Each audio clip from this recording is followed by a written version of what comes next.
Depuis le début de semaine, la bande de Gaza est de nouveau le théâtre de frappes israéliennes intensifiées. Des frappes qui coïncident ce jeudi avec le 77e anniversaire de la Nakba, là où tout a commencé. Cette nouvelle escalade survient au moment où la situation humanitaire dans l'enclave atteint des niveaux catastrophiques. La défense civile de Gaza a recensé des centaines de morts civiles au cours de ces dernières 48 heures. Les infrastructures civiles, notamment des habitations, des écoles et des hôpitaux, ont été lourdement bombardées.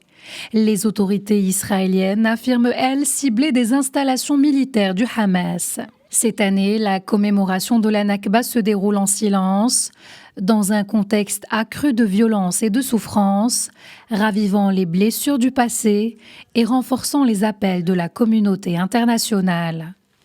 La situation humanitaire est désastreuse.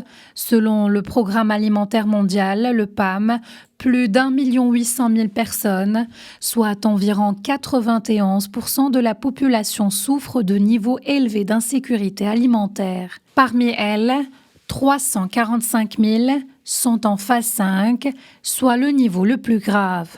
S'y ajoutent les pertes agricoles.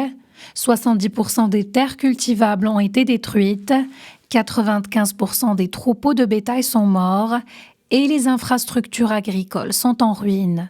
Les enfants sont particulièrement vulnérables.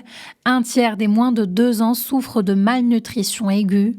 Les conditions de vie se détériorent rapidement avec des taux de mortalité en forte augmentation. Les Palestiniens continuent de survivre aux catastrophes dans l'attente d'un geste fort de la communauté internationale.